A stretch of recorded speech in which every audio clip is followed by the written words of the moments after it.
Paýtagt Aşgabatda çörek, et we ýumurtga ýaly esasy iýmit önümleriniň üpjünçiliginde bökdençlikler dowam edýär. Azatlyk Radiosynyň habarçylary paýtagtyň bazarlarynda we döwlet dükanlaryna bu azyk harytlarynyň üpjünçiligi bilen bagly ýagdaýlary öwrenýär. Öňler ýerden saat 7-de döwlet dükanlaryna çäkli mukdarda çörek getirilýärdi. Soňky günlerde çöregiň getirilmeginde bökdençlik bolýar diýip Azatlyk Radiosynyň habarçysy 8-nji oktýabrda Aşgabatdan habar berdi. Ol bir döwlet dukanyny öýde bilen bir hatarda şäher ýaşaýjylarynyň pensiýany güni saat 9-da çenli çörege garaşanlygyny, ýöne munyň netije bermänligini habar berdi. Çörek gelmedi. Satyjy çöregiň günortan getiriljekdigini aýtdy.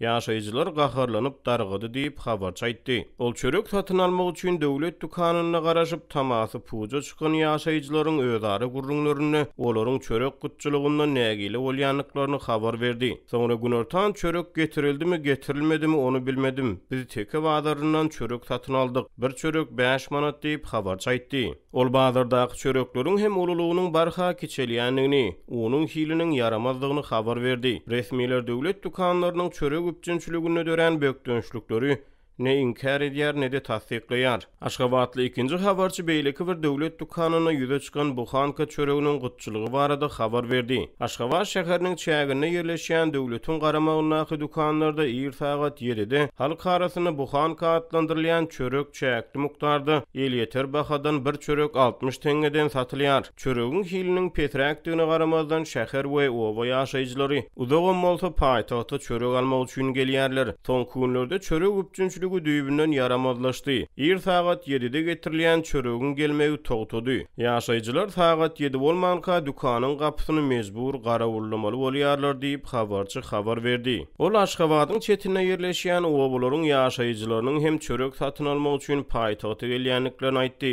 Sebäbi paýtagtyň merkezindäki we merkeziň golaýyndaky dukanlar ýeter bahadan çörek bilen üpjün edilýär. Şol sebäpden ilat 10-15 kilometr ýol geçip çörek almaga gelýärler.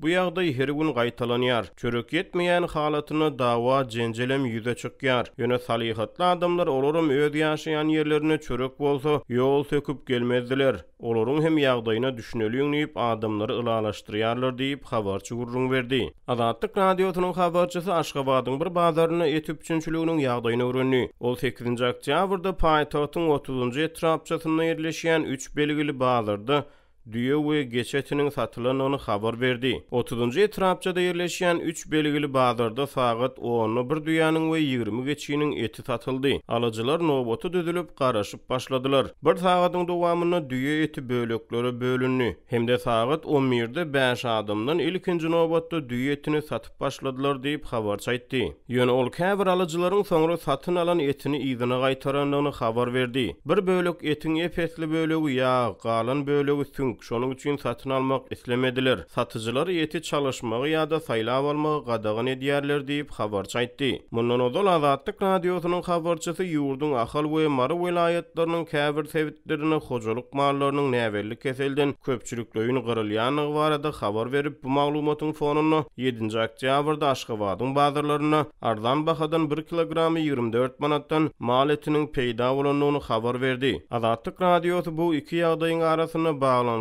bardygyny ýa-da ýokdugyny garaşsyz tasdikledip bilmedi. Sentýabryň ortalaryna Aşgabatda 1 kilogram etiň bahasy hususy sewdada 80 manata çenli çykdy. Bu aralykda Aşgabatyň döwlet dukanlaryna ýumurtga gutçylygy henizem saklanyp galýar. Ýumurtga henizem gyt şäheriň döwlet dukanlaryna ýerden 11 ýumurtga 5 manatdan satylýar. Nobatlar uly, çağalary we ýetkinjekleri olar nobaty dursalar da satylmaýar. Käbir dukanlar gapdalyndan tügü satyn almak şerti bilen 30 ýumurtgadan berýär. Parahat 2-4 etrapçasynyň 79 belgili döwlet dukanyna bir aýdan gowrak wagt bäri ýumurtga satylmaýardy. Dün 7-nji oktýabrda ýerden saat 7-de ýumurtga peýda boldy. Her adama 11 ýumurtgadan satyldy.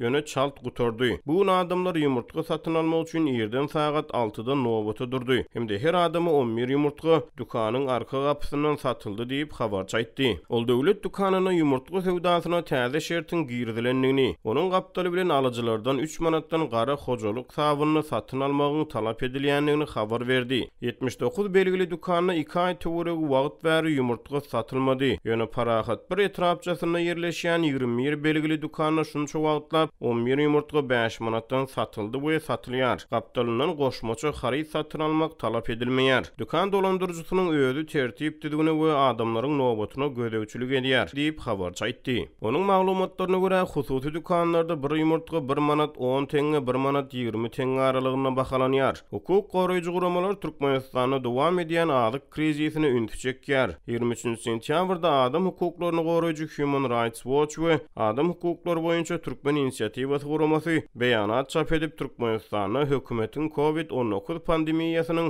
ykdysady täsirine jogap bermekdäki hereketsizliginiň Türkmenistanyň öňünden gelýän azyk krizisini hasam güýçlendirendigini aýtdy. Türkmen resmiýetleri ýurtda dowam edýän ykdysady kynçylyklary, şol sany esasy iýmit önümleriniň üpjünçiliginde dörýän kynçylyklary açaçan boyun almaýar. Döwlet mediasyna görä ýurtda bagtyarlyk höküm sürýär.